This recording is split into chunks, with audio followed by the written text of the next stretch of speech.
Team Academically. I am Dr. Sonal in front of you, and we are going to talk about the subacromial impingement syndrome, which is also called SIS, or the subacromial pain syndrome, SAPS. This particular thing is an APC masterclass for all the physiotherapists who are dreaming of moving to Australia, New Zealand, UK, and Gulf countries. Also, please do not leave this webinar in the middle, because at the end, you will be getting a participation certificate from Team Academically and the entire in-depth pathway brochure. How can you move to all these countries in a detailed way?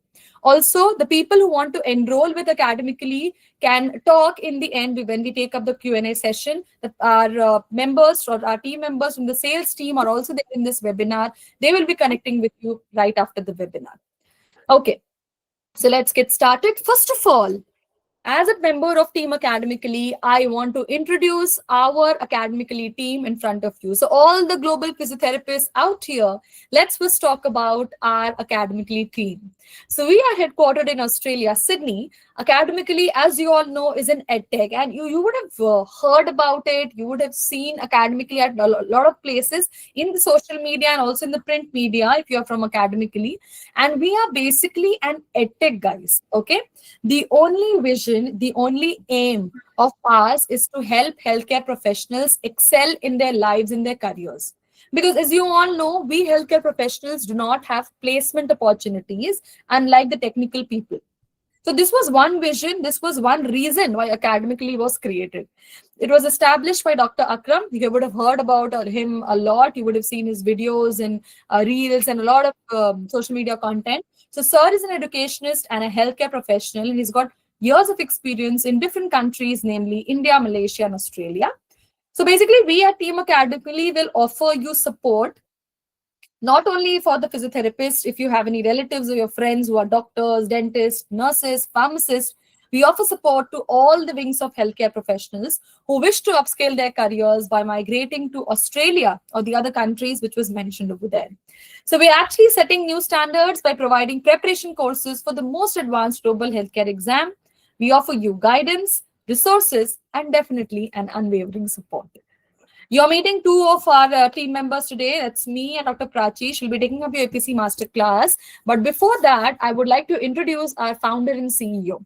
As you know, Dr. Akram is an esteemed clinical pharmacist. He has been a distinguished professor and an accomplished research scientist with an impressive 15 years of experience in all the three countries mentioned on your screen.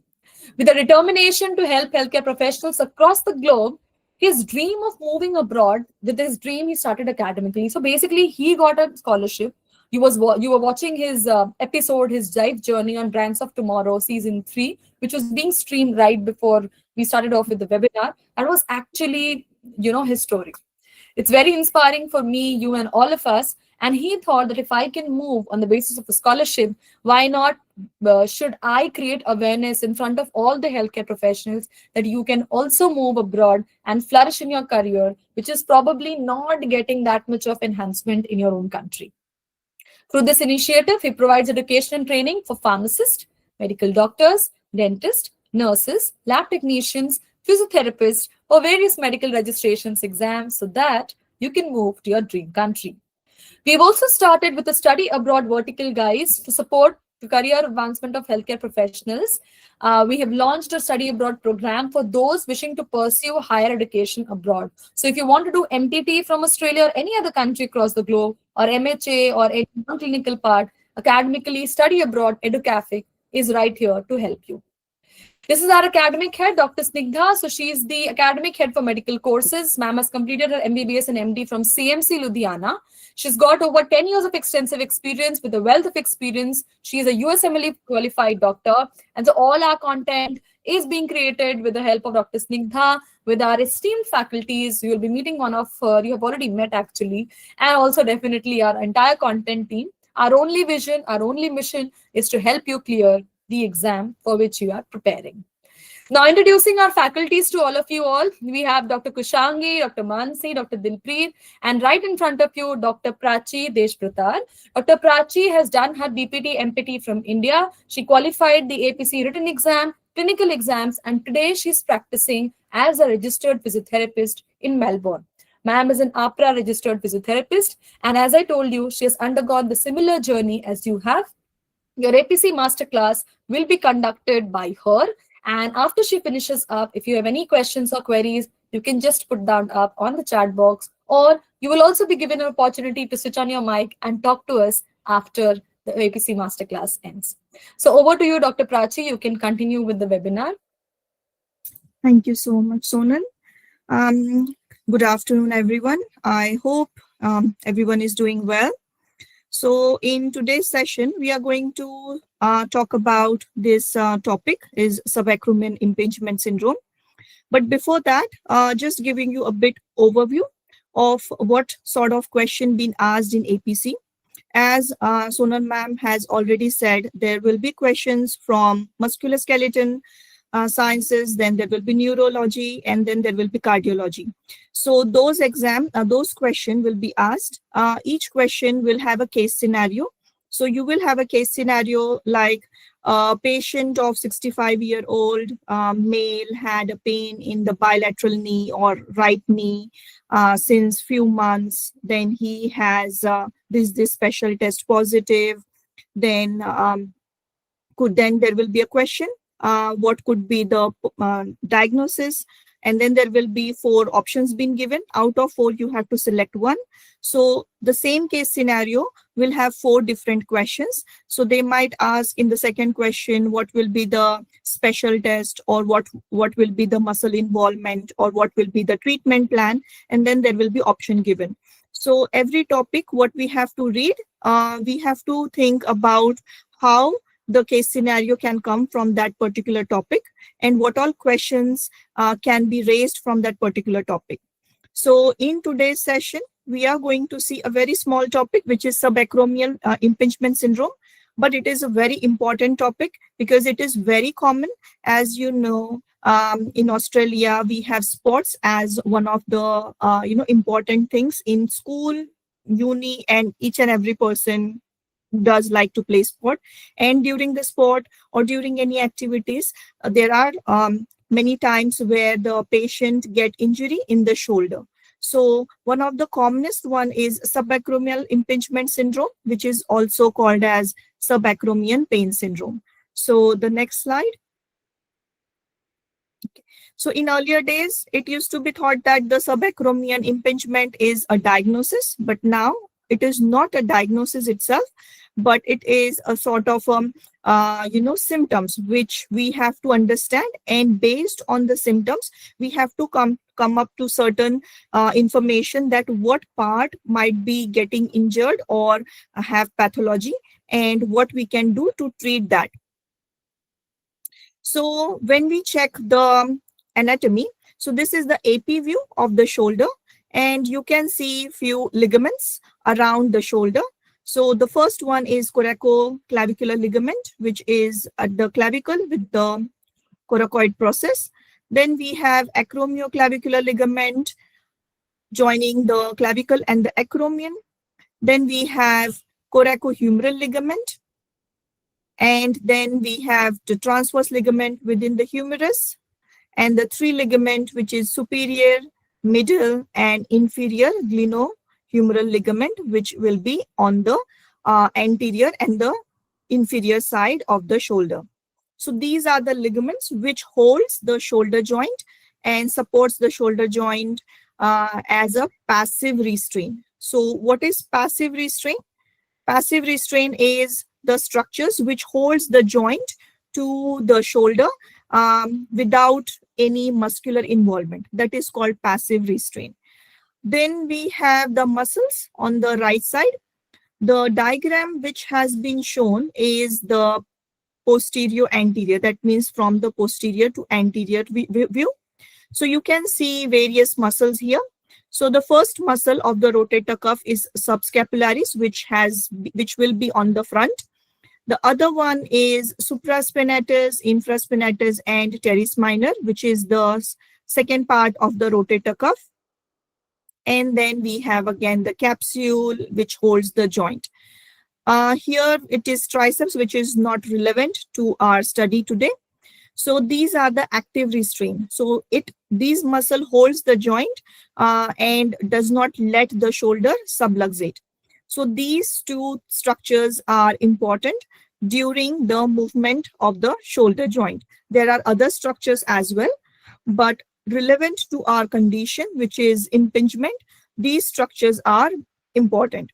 So you can see from here, there is a space between the humeral head and the coracoacromial ligament.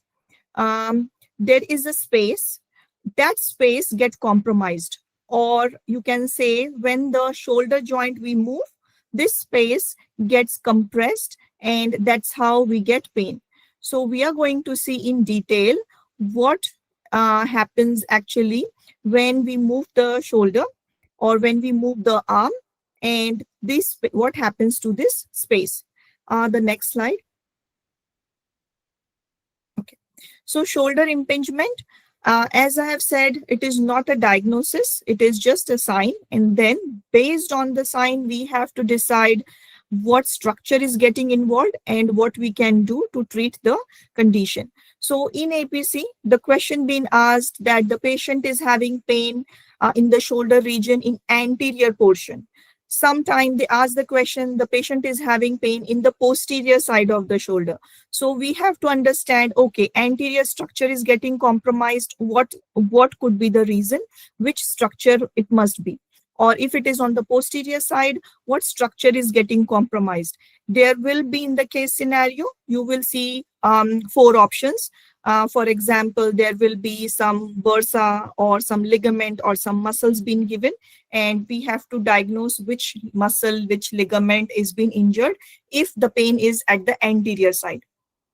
If the question is being asked in the APC that the patient is having pain while lifting the arm above the shoulder, and the patient is having pain around the tip of the shoulder. So then we have to understand, okay, which structure is here which can lead to compression or pain around the shoulder. So these sort of question being asked in APC. So the next point is irritation to the affected structure, presentation of the symptoms. So in shoulder impingement, as you can see here, we have coracoacromial arch, this starting from the coracoid to the acromion. So this arch, and we have the shoulder here. So the structure below that, either it is the muscle or bursa, any structures, when it get compressed because of either poor posture or because of some scapula changes, maybe because of anatomical changes, maybe because of postural changes, maybe because of kinematics, these structures get compromised or compressed when you lift the arm in abduction. So the same slide, yeah, in abduction. So you can see the 2 common sites of impingement is subacromial and subcoracoid. So in APC, they had asked question between subacromial, what do you see? And subcoracoid, what do you see? So in subacromial, so the name suggests it is below any structure which get compressed below the acromion, it is called subacromion. Any structure which get compressed below the coracoid, that is subcoracoid impingement. So the structure in the first one will be bursa or supraspinatus muscle or the other muscles around the shoulder, that is the rotator cuff muscle, that might get compromised. In subcoracoid, the structure around the below the coracoid process, that can get compromised. So what will the patient symptoms? That I'm moving the arm. Once I try to move the arm, I am not able to move because there is some pain around the shoulder. The pain will be here around the tip of the shoulder in subacromion. While in subcoracoid, the patient will say that when I try to do adduction and internal rotation, I will have pain around the front of the shoulder. So in APC exam, there was a question that the patient is not able, the patient is an athlete, 20 years old male, not able to do play back forehand technique, which is flexion, adduction, and internal rotation while hitting the racket during the tennis play. So tennis game. So the movement which we do during we have to hit the ball. So flexion, adduction, and internal rotation. So in that case, the patient will have pain in the front. So that answer will be subcoracoid impingement. If in the exam, if the question being asked, the patient is having pain while lifting the arm above shoulder or during abduction, then the answer will be subacromial impingement. So they give answers, or they ask question, either identify the diagnosis based on the presentation, or they will give the diagnosis and then they will ask what is the presentation. So they can give both the case scenarios. Now let's talk about the next slide. Okay, so pathology wise, again, you have different structures of the scapula and the acromion. So subacromial impingement, we have different classification. So in APC exam, they had asked questions on the classification, that if it is a type 1 classification, what will be the treatment? If it is type 2 classification, what will be the treatment? So the classification also depends on the structure. So this is where the what you call the actual bony structure involved. So if the scapula is, or the acromion process is more flat, the space is bit less, not that less. But when you see the scapula, the acromion is curved here, the structure between the here, the acromion and the clavicular space will be, coracoid and the clavicular space is very narrow. When the scapula or the acromion is hooked, you will see the space is very less. So from first, you can see the space is bit more. Second, the space is bit narrow. And the third, you can see the space is very narrowed. So in such cases, this is called hooked process, hooked acromion process. This is called curved, and this is called flat. So in all the three structures of the scapula, the third one is the most common, where, or the most what you call, where you will have the maximum compression. So in APC, again, the question being asked, which scapula has more prominent to have compression? So hooked acromion is the answer for that. If they say which scapula position, or which scapula has the less chances of compression, so that is the type 1. So either they can ask type 1 to type 3, or they can ask which one is hooked, which one is flat, and what is the significance. So these are sort of questions can be asked in either way. Then there are other classification. Apart from the NIRS classification, we have external impingement and internal impingement. So external impingement, the name suggests there will be some structural changes outside the real joint. With the structural changes outside the joint. So that has been again classified into primary external, which is some structural changes like either thickening of bursa or some muscle swelling or anything. The secondary external impingement will be scapulothoracic kinematics. That means the scapula position, because of the muscle or because of the posture, has been changed. So that is called the secondary external impingement. So these impingement is not within the joint, it is outside the joint. The second classification is internal impingement. So in internal impingement, consider this is the glenoid fossa and this is the head. So the impingement occurs within the joint, either anterior or posterior. So the impingement which occurs within the joint is called as internal impingement. The impingement occurs outside of the joint, maybe because of some structural changes, maybe because of some muscle, that is called external impingement. So in APC, they had asked question about what is external impingement.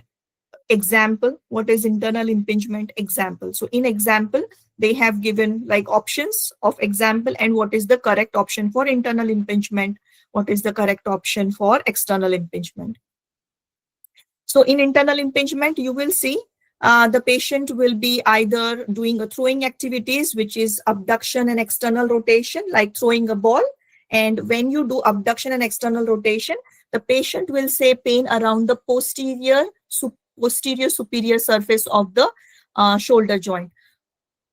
And the second one is overhead athlete, where the patient will try to throw the ball and then there will be pain around the anterior and superior aspect of the shoulder joint. So in APC, the question being asked that a thrower, the patient is complaining of pain around the shoulder in the posterior superior aspect, which sort of impingement it is. So yes, if the patient is complaining of pain, abduction, external rotation, it is internal impingement, especially with the throwing activities. If the patient is complaining of pain while doing overhead, could be again anterior superior impingement, could be internal impingement. If the patient is saying that, okay, I'm just getting pain while doing the abduction of the shoulder, that could be external impingement. So these are the questions being asked so far in the APC. Next slide. Okay. So the clinical presentation. So now we know if case comes to you or in the exam, if such a question comes to you, so now you know there are external impingement and then there are internal impingement. Internal impingement usually occurs because there is a structural change within the joint that is there. External impingement can be because of maybe because of poor posture, poor kinematics, poor structure of the scapula, or some muscle weakness. So these are external impingement. So now we have to test. What test will confirm that these are the impingement? So the first one is the painful arc. So in this diagram, you can see the patient when they abduct the shoulder, you will have no pain till 60 degree, but from 60 to 90, the patient will complain of pain. Again, from 90 to 120 degree, the patient might have pain, but beyond 120 degree of abduction, there will be no pain. So if the case comes to you that the patient has pain from 60 to 120 degree, what is the diagnosis? Then it is painful arc syndrome.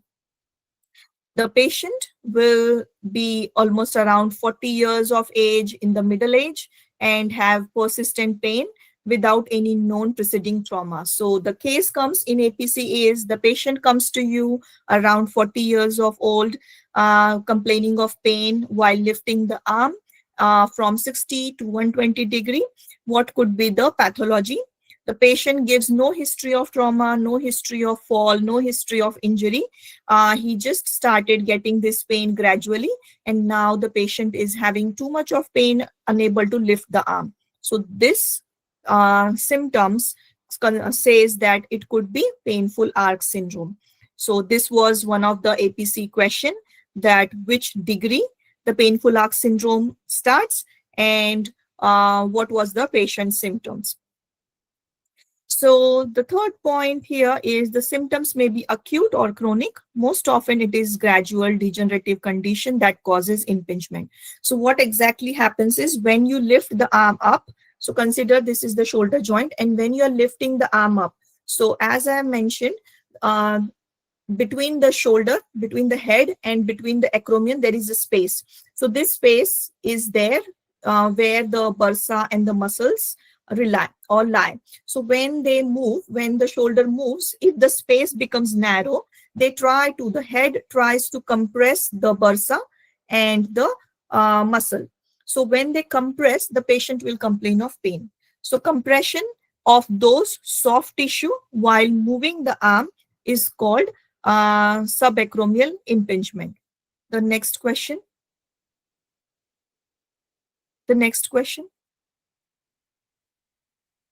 Okay. Sorry, the next slide. Then comes is the Hawkins-Kennedy test. Then we have painful arc, and then we have Hawkins-Kennedy Neer's impingement. So we have to know what is Hawkins-Kennedy, painful arc, and then Neer's impingement. So these three tests are very important to understand the subacromial impingement. Next slide. Yeah, the next slide.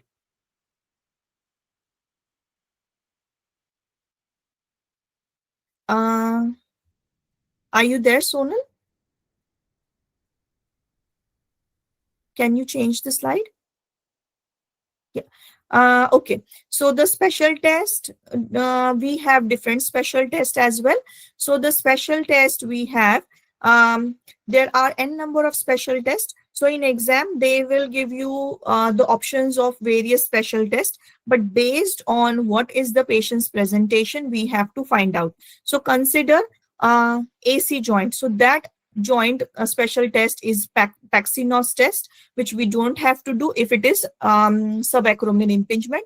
We have scapular test, which we don't have to do. The scapular test is done when the scapula is unstable or you want to find out whether the scapula muscles are weak. So that is the test for that. So the important test for this topic is impingement, which is Neers and Hawkins-Kennedy. Instability test to be done when you think that the shoulder joint is unstable, and then you have to just do load and shift and some apprehension test. Inferior, if the shoulder joint has inferior instability, then you do inferior instability like sulcus sign. Slap lesion, if we have labral lesion, then we do Bankart, Oberon, or crank test. So for this topic, we don't need to do all these tests. Specific palpation, yes, we do. And neural tension to be done if you suspect that there is any nerve involvement, like if there is any median nerve, radial nerve, ulnar nerve involvement, then we do some ULTT test. But for this topic, we don't have to do these tests. So for this topic, the only test important is painful arc, Neers, and Hawkins-Kennedy. Can you change the slide? Next slide, please. Yeah, thank you. So in Neers test, the physio will be behind the patient and the patient will be in sitting position. What we have to do is lift the arm of the patient passively and do the rotation. So when you lift and do the rotation, like lifting and do the rotation, suddenly the patient will have pain around the shoulder. So if this test is positive, that means there is a impingement. What this test do is, in this test, you are going to lift the arm where consider the shoulder. You are lifting the arm, so you are compressing the space plus you are rotating. So you are compressing plus you are rotating. So it will compress the bursa, it will compress the rotator cuff muscle. And if they are positive, then this patient will complain of pain. Next test. Yeah. Then the Hawkins-Kennedy is also similar test where you are going to again compress and rotate. So the patient will be in sitting position. The therapist will be in standing. You are going to support the shoulder at 90 degree and then suddenly you are going to do the internal rotation. So when you are going to do internal rotation, so in abduction, you have already compressed or you have narrowed the space, and then you are going to do the internal rotation, like abduction and internal rotation. So in this, abduction already compresses the space and internal rotation will also compress the space. So the patient will complain of pain around the anterior and superior surface. So if the patient says, yes, my pain is there and it has aggravated, then this test is positive. The next slide.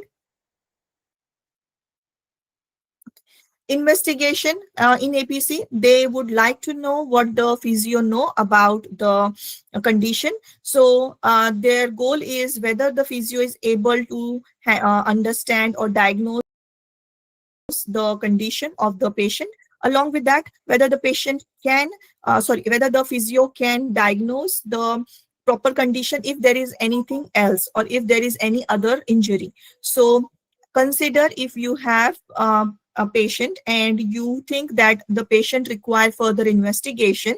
So as a physio, you should be understanding that, okay, I need to refer this patient back to the GP for the X-ray or for some MRI. So how we can do that?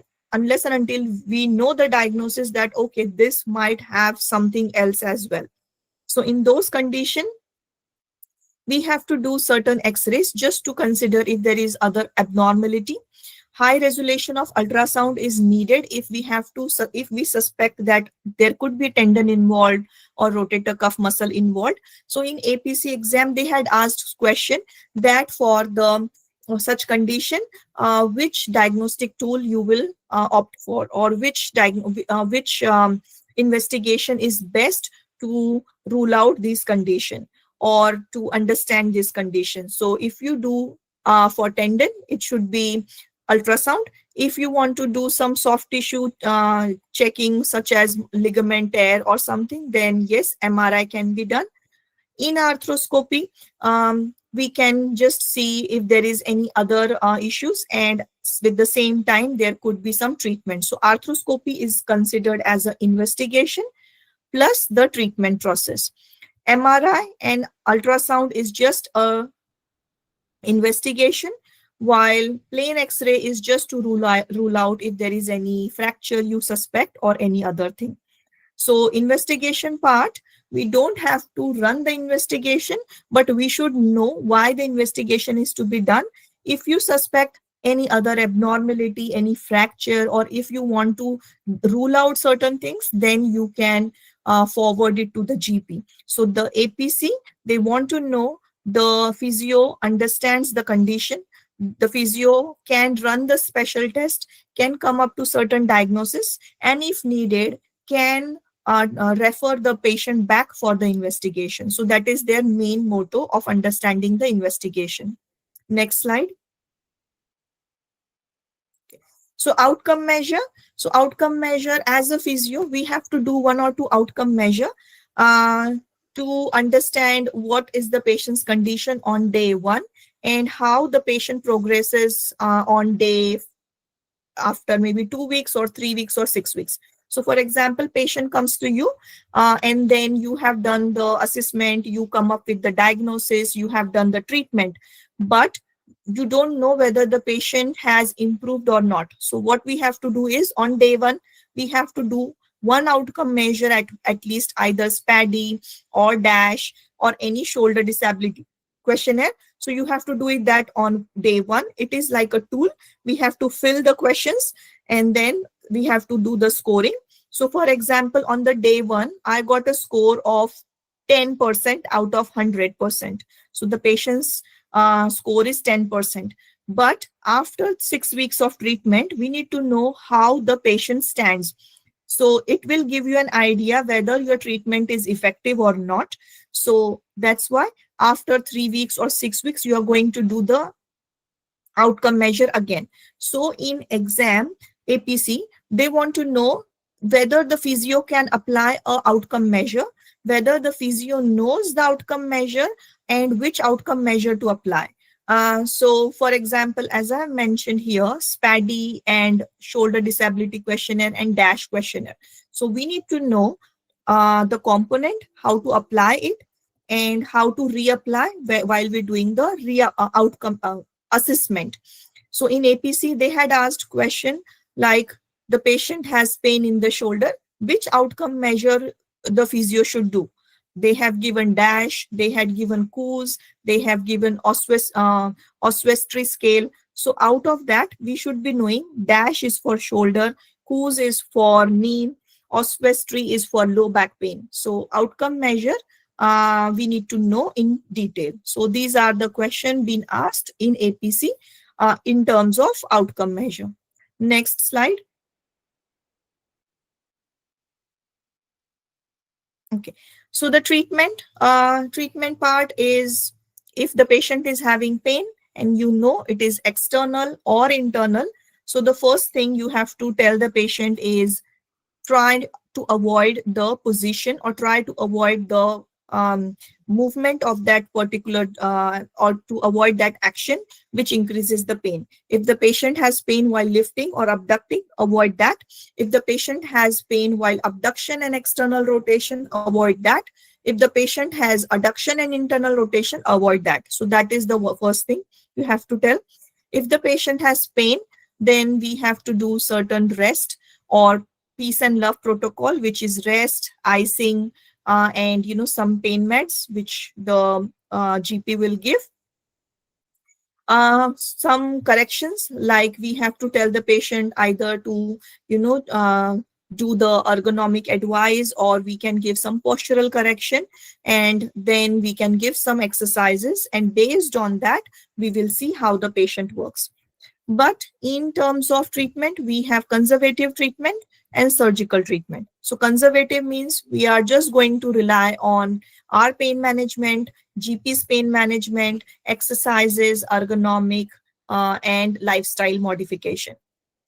If things does not work out, if the patient's pain is still persist, or if it is worst, then there could be a surgical treatment, which the patient has to opt. So surgical treatment means, as I mentioned, there will be a compression of the bursa between the space. So if there is a compression, so you have to do either bursectomy or some repair, or if there is compression of the rotator cuff, then you have to try to decompress that area. Or if the acromion process, which was hooked and curved and all, so those acromion, we have to just do some acromion plasty, so that the space between the acromion and the coracoid is bit bigger. So these are the surgical process. But in APC, for physio, they do not ask much question on the surgical part, because that is not our scope of practice. So they are going to ask more in terms of treatment, in terms of diagnosis, in terms of symptoms, and in terms of investigation. Next slide. Next slide. Yeah, thank you. So this is our last slide. Um, we have some treatment protocol. We have the RICE, which is the rest, icing, elevation. Then we have some postural correction, some mobility exercises we have to give, like just move your arm or spine, so that there should not be pain. Manual therapy, if the shoulder is too stiff, then they can give some mobilization or Mulligan's technique. Strengthening exercises for the weakened muscle. Neuromuscular control exercises, again for the weakened muscle and to get the muscle proper firing. Stretching exercises if the capsule is tight, if the muscles are tight, if the upper trapezius is tight. Then we have again manual techniques. Taping techniques is just to give the scapula and the shoulder a correct position, so that the compression to be avoided. Acupuncture is like a dry needle, so that can also be given. Electrical stimulation like TENS and IFT can be given. Ultrasound if there is any pinpoint pain. Low level laser therapy has also been given these days. Steroid injection is usually given by the GP. If there is no physiotherapy related effect, then the steroid injections can be given. And the last one is high energy extracorporeal shockwave therapy, which is one of the evidence based. So these are the physiotherapy protocol which we have to give, and that's it for the physio. Thank you. Thank you. Okay, So thank you so much, right Prachi over ma'am. to me. Yeah.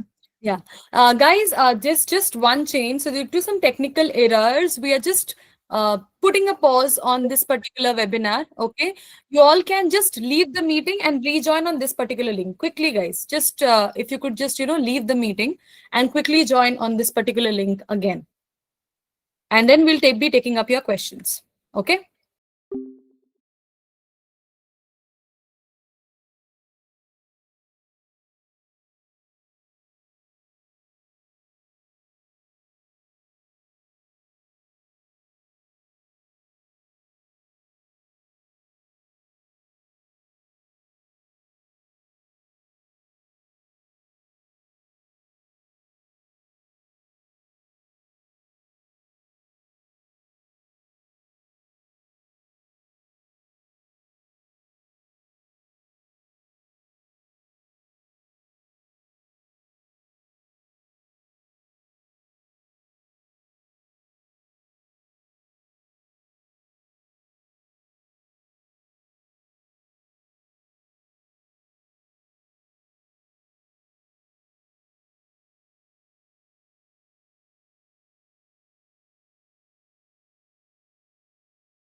Australia might be different and what we have studied as an Indian students.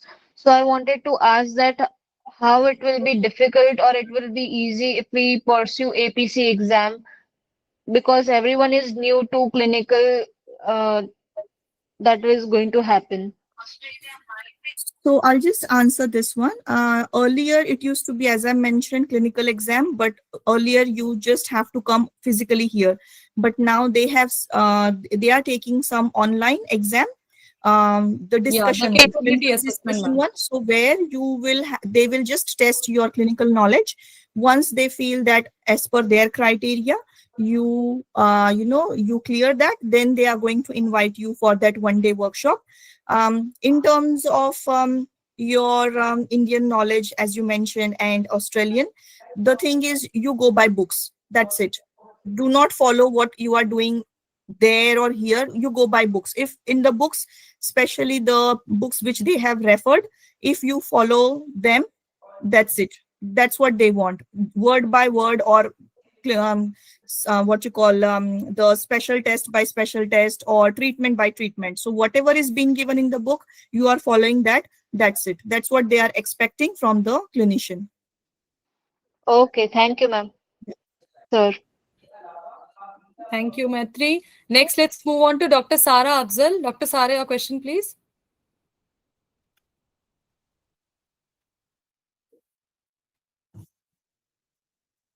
Yes, Dr. Sara, you can ask your question. You've raised your hand. Okay. Let's move on to Dr. Sanat Patel. Dr. Sanat, go Excuse ahead me, with the question. can you Okay. listen me? All right. Yeah, I can hear you. Yes. Yeah, actually, I am planning to move to Australia with my spouse. He is a practicing lawyer of High Court, and I am a practicing physiotherapist as well as a lecturer. And now I want to move to Australia. What is the best pathway for both of us to move together? Okay. Hello. Sir will answer. So, Yes, sir. you can explain physio pathway, and Yes. for lawyer, we can't comment basically. We Hmm. only deal with the healthcare professionals only. Yes, sir. Correct. No, Yes, no. sir. Actually, I want to go with my spouse. I'm not He talking can about go the along with licensing you. पर for हमें the नहीं समझ lawyers. में आया वो कैसे But practice वहाँ कर पाएंगे. He can Huh. go along with you. Yes. So, Dr. Sara, what Dr. Akram is he gonna wanting to be my say is, dependent on that time. no, no, let me just finish up with your question because you have two questions intermingled with each other, Dr. Sara. Okay. Let's break it Yeah. down into two. Number one, we can't comment on the lawyers, what kind of pathway they follow because we are in healthcare ed tech. We only deal with that. Coming down to your second question, yes, if you are going as a registered physio over there, you can take your spouse definitely along with you. Okay. What are his job opportunities or something like that as a lawyer over there in Australia is something we could not comment on. Coming back to your APC pathway, yes. So if you talk about the entire APC pathway, it's a completely remote exam. First of all, Dr. Sara, you sit at your home and you give the examination. Number one process is the document verification. So whatever you have to be a registered physiotherapist in your country. So whatever documents are required, you have to upload those documents and get the interim certificate. On the basis of that interim certificate, you will book your written exam from your house. Okay. You will take a remote written exam, which will be done on 1 day in 2 shifts, in the morning and in the evening. Once you qualify your written exam, you will be getting the exam results within 6 weeks of the date of your examination. If you pass the written exam, you will have to sit for the new process, which is called as capability assessment. So earlier, clinical exam was happening, but now they're not conducting clinical examination. As Prachi ma'am told, you do not have to move to Melbourne to sit for the clinical exam. There's just a small Viva session, which is an open book exam. They'll be giving you 3 short case, 1 long case, open Viva for 1.5 hours. If you pass that, then you'll have to go for a clinical workshop in Melbourne.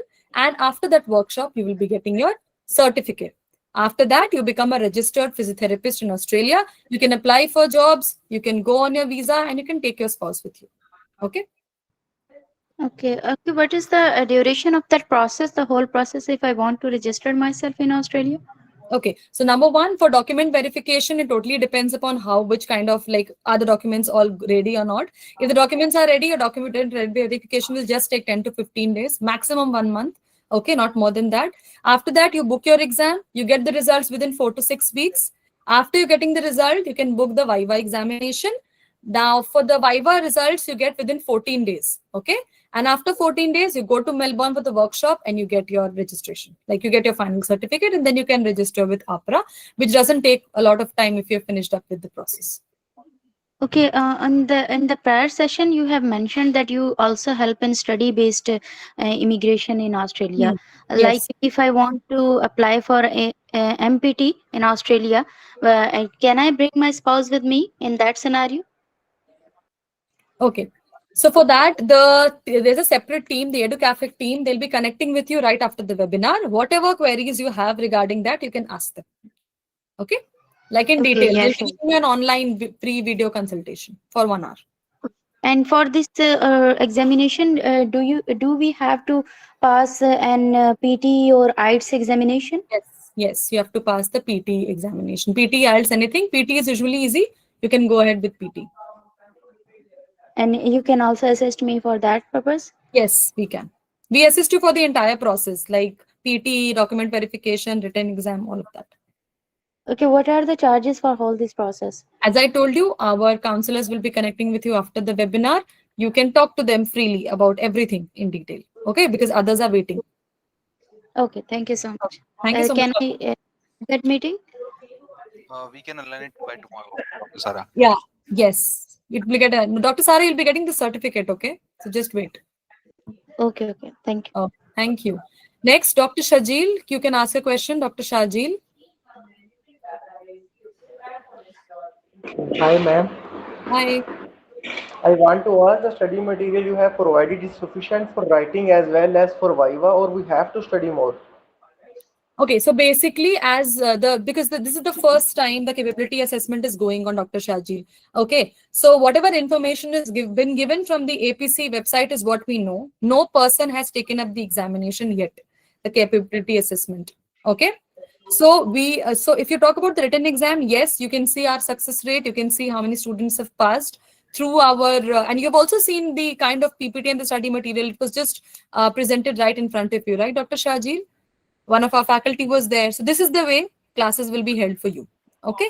Okay, okay. Regarding the Viva examination, well, Viva examination is also a clinical scenario based examination. So if you So prepare what, well for written exam, your Viva, I don't think so, would be a bit difficult. so what do you think? Which pathway is more easy to go to Australia? Is APE pathway or via UK and then New Zealand or any other country which is more benefits for physiotherapy? Okay. So Dr. Shajil, if you talk about the HCPC pathway, you'll have to work for 2 years in New Zealand and only then you can get your license transferred in Australia. But if you go through the APC pathway, you can do it at your own convenience, your own passing rate. So I think if you want to go faster, APC is the best one for you. And I also want to add up one thing. These ma'am. days, they are not giving the visa, the completion certificate. So when you apply for the visa, you won't be eligible for that. So APC has made clear that they are not going to give their final completion of AHPRA registration APC for the visa purpose. Okay, Okay. thank you. And last one is why you don't have any course or any supervision for Viva because it's the first time they are conducting Viva. So Dr. Shajil, until and unless you finish up with the written exam, only then you move on to the Viva process. And it's just Yes. been 1 month that the things have been. So it would be very easy for anybody to comment on something which has not yet been conducted. But in order to prepare a content or something, you need to first know about the details of the examination and then launch a course with a proper research. Is it not so? Okay. Yeah, that's the reason. Thank you. Next, let's move on to Dr. Haniksa Patel. Hello, ma'am. Hello. I want to ask that there are some cupping therapy, dry needling, and tapping techniques are practicing in Australia. Should I have to do this workshop in Okay, Dr. India? Prachi can answer probably. Yeah, Haniksa, at this stage, don't focus on that. As I mentioned, go book by book. If you want to clear your written exam, just take one step at a time because all those things you can practice once you are here or just because they are just a day workshop. So for now, just focus on your written, and the written exam is based on what we have studied as a graduate level. So cupping technique, the dry needling and other manipulation or mobilization, they do not expect you to answer. Plus in written exam, they are not going to, vary much, because in written exam, you're not going to tell which cupping technique you are going to use. So not for now. Once you clear the exam, once you complete your final certification and you become a physio, then you can try and uplift your course, because you don't know whether you will be in musk practicing physio or neuro, or you will be in hospital, or you will be in aged care. So based on the requirement, you can uplift your, clinical skills. Okay, thank you so much. Thank you, Anixa. Next, let's move on to Falak. Falak Masood, please ask your question. Falak, your question, please.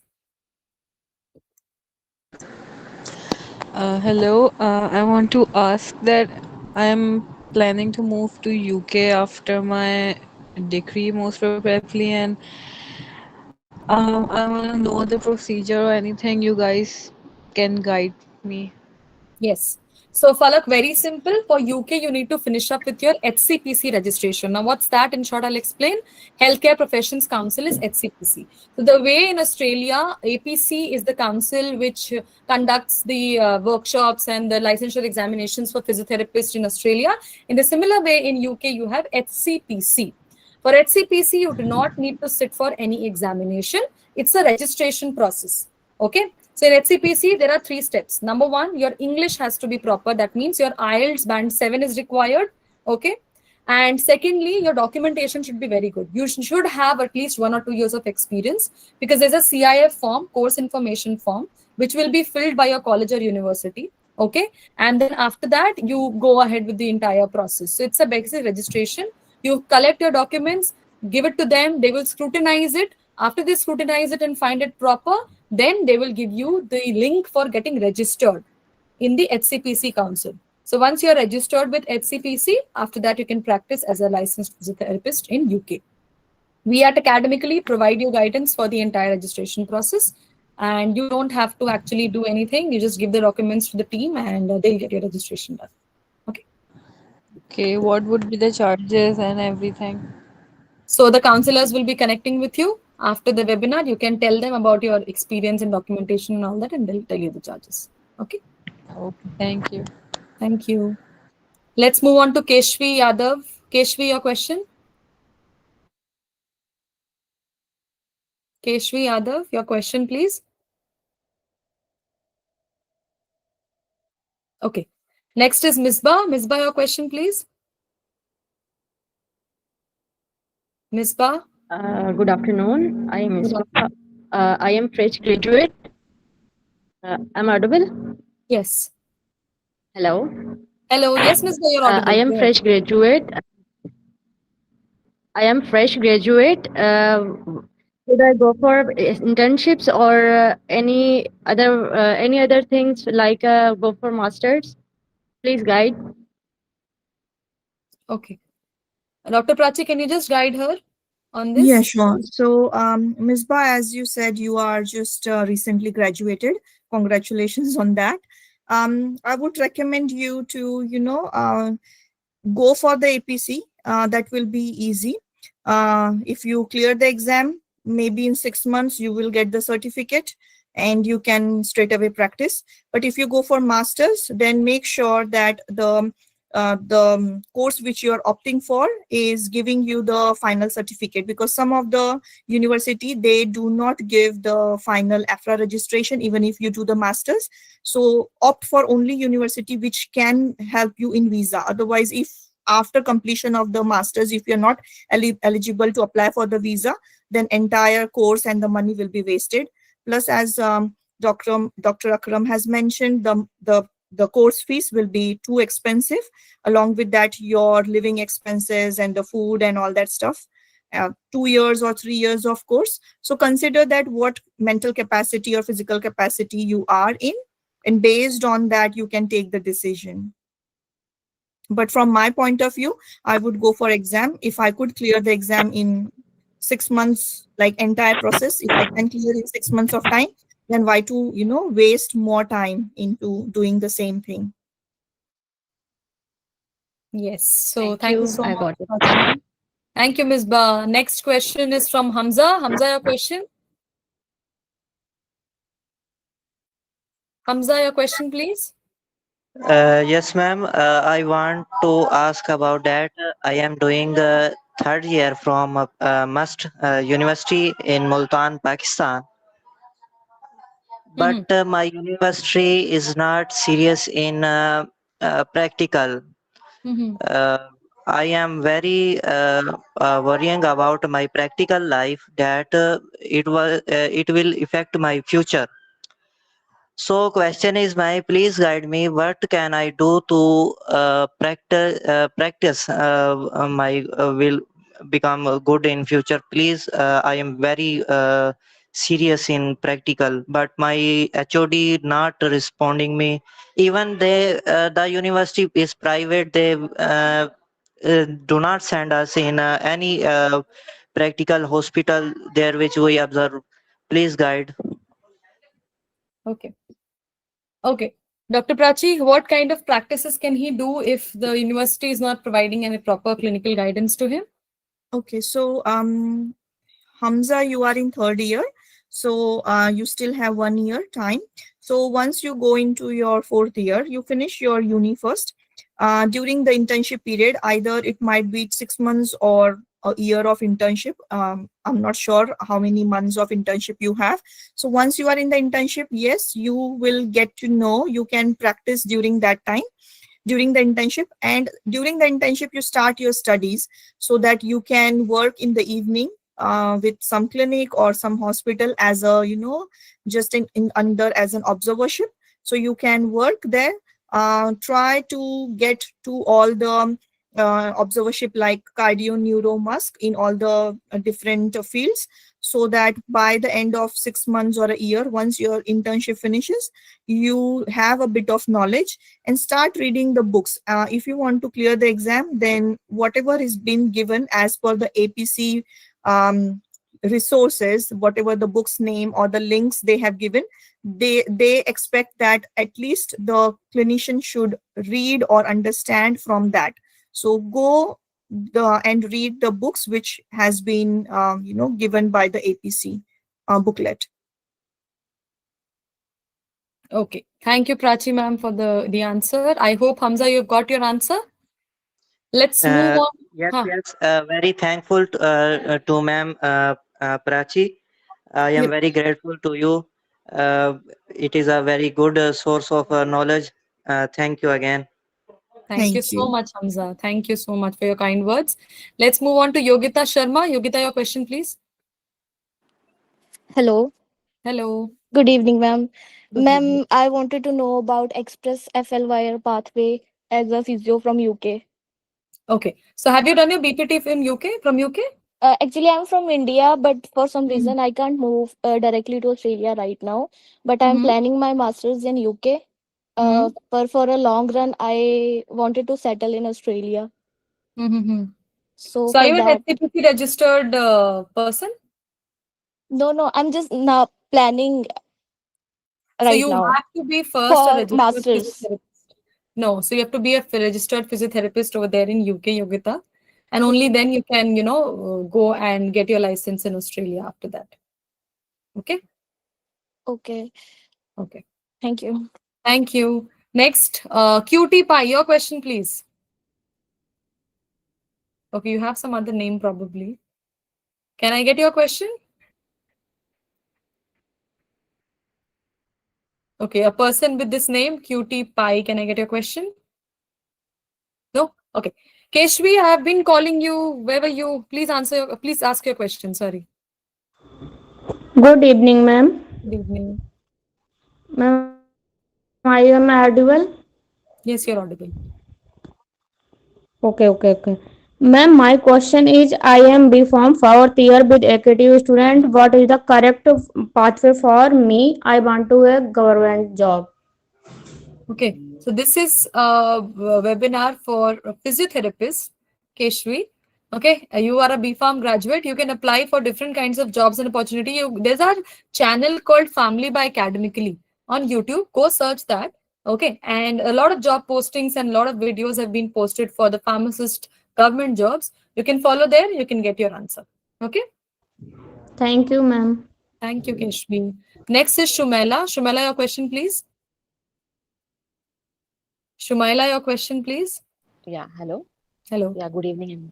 good evening. So I'm currently in Australia, like pursuing Masters in Health Administration in Brisbane. Mhm. So my question is like, after that, can you please guide me, like what will be the like good stream to go? Like you already said, in clinical assessment, you will be asking 2 to 3 cases, uh, two short cases and one long case. So will Three it be short like cases, one long case. yeah, multiple Hmm. choice question, or like they'll give us a case and we need to do open exam, like Okay. we can search So everything. basically, Shumela, if you talk about written exam, in written Mm, exam, there's nothing of sort of open exam sort of. yeah, Okay. yeah. Number one Okay. is your MCQ. So you will be given 15 case scenarios in the first half for 2 hours. And in one case scenario, you'll be having 4 sub questions with MCQs. Okay. So If you that is talk for about the written exam. Viva, that's a written exam. If you Okay. talk about the capability assessment, which is Mm, your Viva, mm, okay, now in that you have 1.5 hours of interaction with the registered Australian physiotherapist. Okay, now basically in the starting you have 10 minutes of introduction. Okay, you have to give your introduction to the person who is sitting in front of you. Okay, after that you will be given 3 short cases. That person will be giving you 3 short cases, and you'll be having an interaction of 45 minutes with him for your answers and everything. After that, you have a break of 15 minutes, after which you get a reading time of 15 minutes, wherein you can open up your books and notes, whatever is there. And after that, he'll be asking you one long case. He'll be giving you one long case. You have to answer that particular case within 35 minutes. So it's basically of 2 hours, wherein at least 1.5 hours is the interaction time.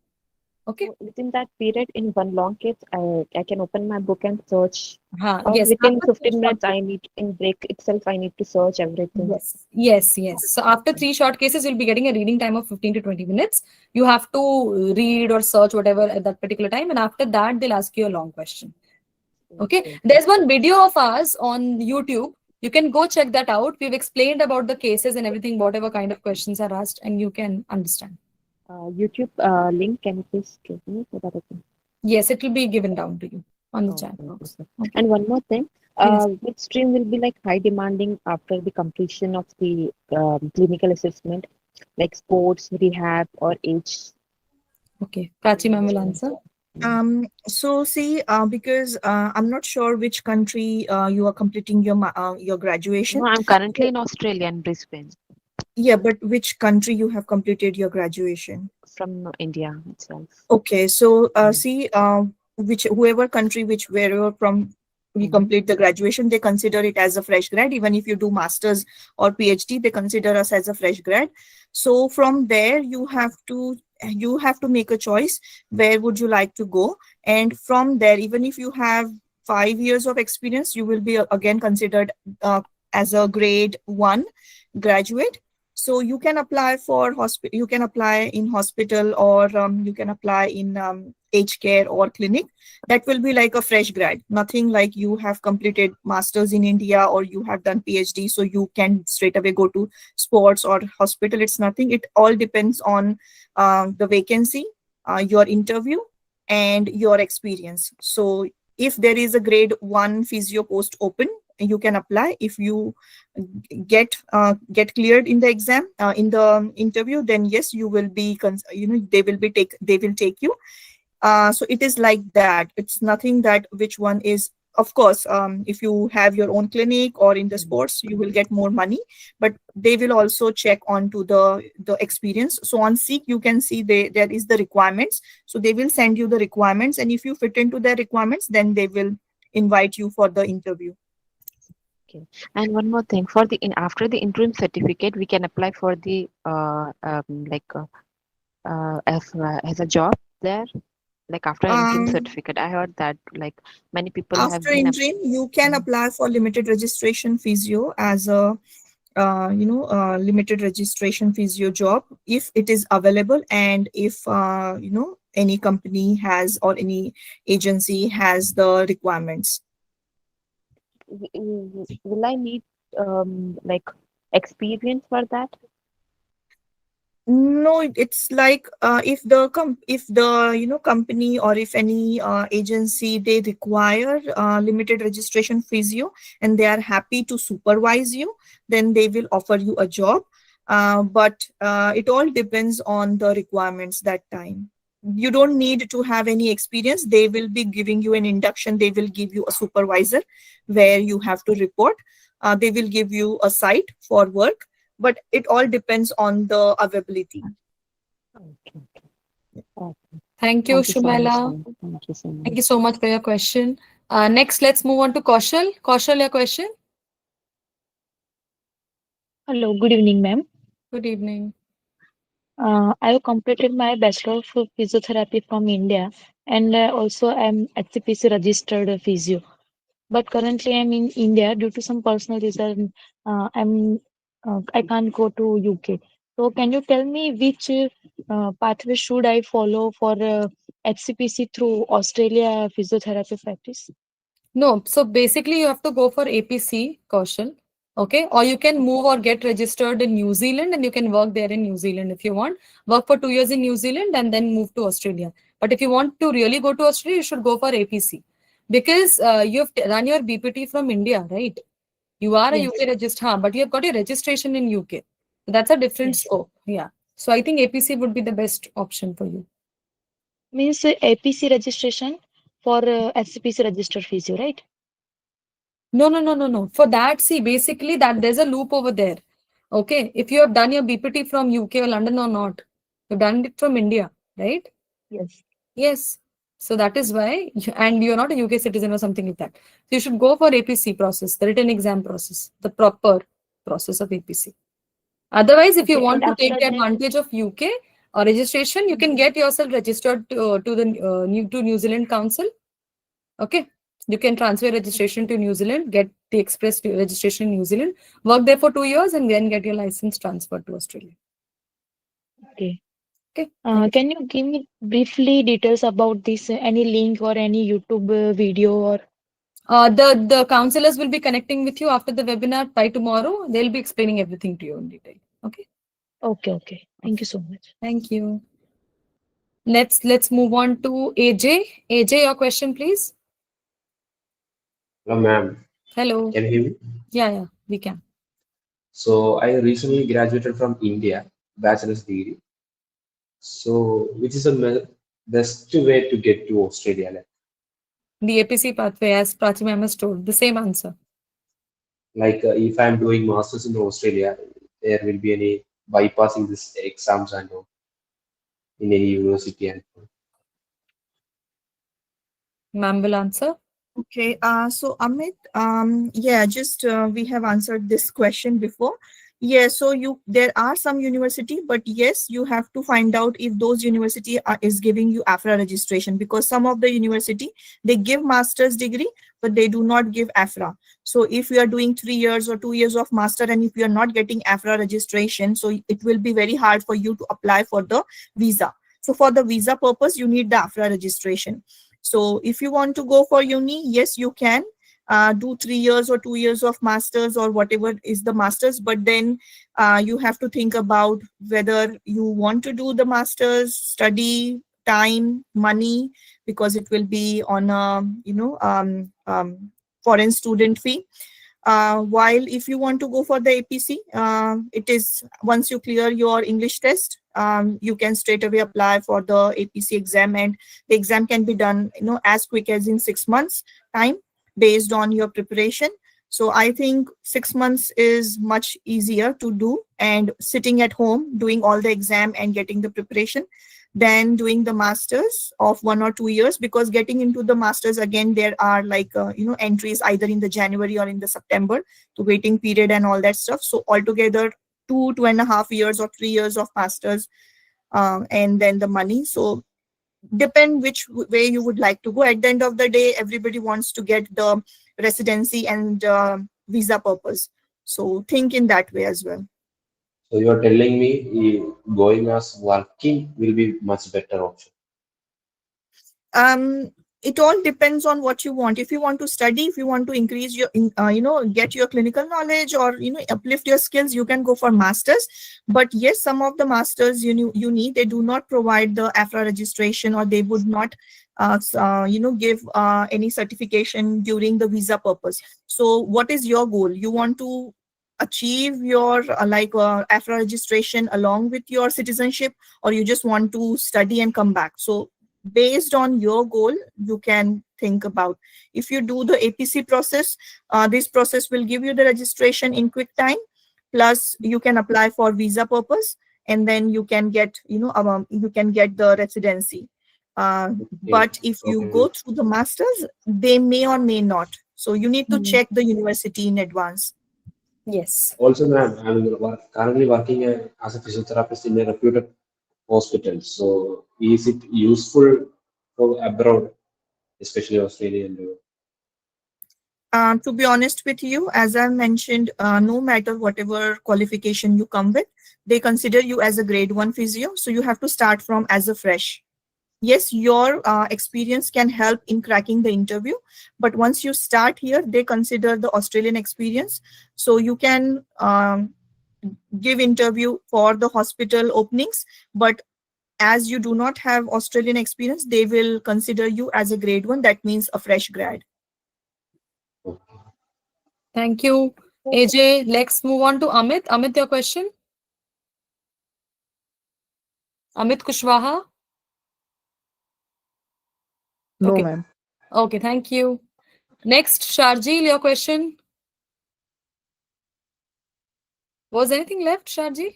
You had asked? No. I want to ask, I am freshly graduate physiotherapist from Pakistan, and I have completed my house job of 6 months and now running a small setup.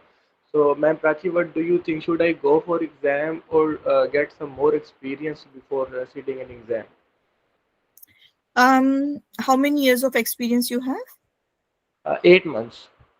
8 months. Okay, doesn't matter. If in fact those who are like fresh grad, their knowledge is much fresh. I think it's very easy for them to clear the exam.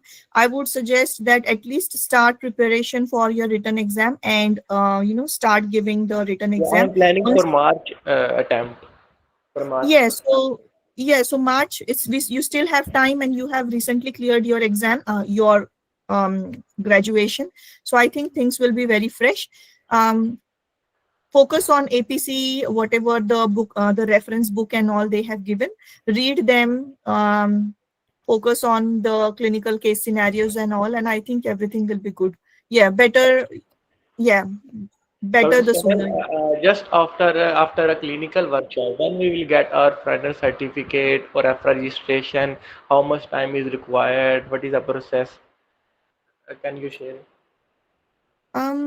As Sonal ma'am has said, once you clear your written exam, there will be a capability assessment, that is sort of a viva. So it all depends on how many candidates are there, and the timing.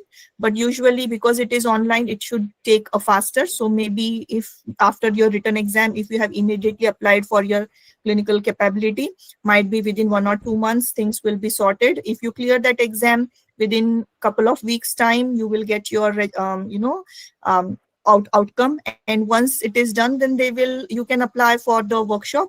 So the workshop again, maybe 1 or 2 months of waiting period. So total of, I think, 6 to 7 months or 8 months, things should be sorted if you do everything on the spot.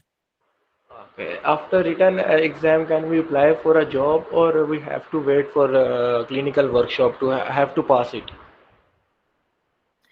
um there are some opportunities which is called limited registration physio.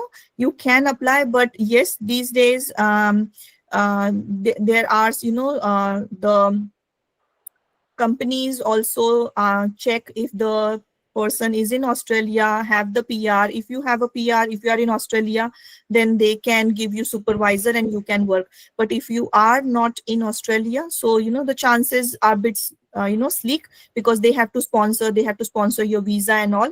So it takes a bit of long time, like 6 to 7 months time, for example. If it's taking, then the company will opt for someone who is in Australia. So I would suggest focus on your written exam, but yes, apply for the job as well. There might be the opportunity, so grab it, and then you can give your other second part of the exam. But if you feel that okay, the opportunities are not there, so don't stop here, just focus on your capability exam as well. Yeah, but just I want to know about the clinical workshop in Melbourne. We have to Okay, wait so for AHPRA. Shardil, I will just, because you have so many questions and the other people are waiting, the Okay, people, okay, the counselors will connect with you over a one-on-one online video conferencing. Okay, you can ask okay. your Thank you, questions ma'am. freely over there. Okay, Okay. thank you so much, Shardil. Next, let's move on to Garima. Garima, your question? Hello, ma'am. Hello. I am currently studying my master's in UK. So, what is a good idea? Given APC exam directly or register with HCPC and gain experience of UK and then go to Australia? Because I want to settle in Australia. Okay. So, as of now, because you're doing your MPT there in UK, okay, you can apply for your HCPC registration also side by side, Garima, because if you have to be a BPT graduate for that, so you will be getting your as registration as well. But also side by side, you should prepare for APC. But if you are saying you have to go and rest and you have to settle in Australia, APC is the best method, definitely for you. Okay, Okay, along ma'am. with the So, BPT, you can go. if I have HCPC registration UK, can I get direct entry to Australia or I have to given the APC exam?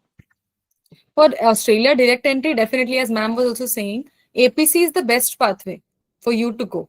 Okay, because see, the company or the ma'am, I think the employers are also seeing that if there's a shortcut pathway, they would choose somebody who has gone through the entire clinical process over somebody who has taken a shortcut pathway. Yes, Correct? you see the one, like I think few months ago they were taking, but the rules have changed. I think you can check from the website. Earlier, like maybe 5 or 6 months ago, they were taking people from HCPC, but nowadays they are asking for 2 years of experience in UK or New Zealand. New So if you Zealand. have UK, New Zealand, then only they are taking for Australian certification. Plus, the thing is, if you want to apply for visa, if you want to be a primary applicant, then during the visa purpose, again, there will be an issue. So unless and until you have an APC certificate from the APC pathway, the visa may not be granted. So that's the safest thing, is to get APC done and get the visa, because some of the HCPC, like, because I have some friends who have like they are here and they were working here since long, and they were from HCPC pathway, and their visa, they couldn't apply for the visa now. They are going again in the APC, because even if they are in Australia since 5-6 years, but they are again for the visa purpose only. So then it is like, again going to the same process. It's better to do one process and, clear both the things, rather than getting the job from HCPC and then again clearing the APC for the visa purpose. Yes. Okay, ma'am. So, if I have to given the APC assessment, so there is need to give the IELTS exam also. Yes, IELTS, PT or OET, any one of the three.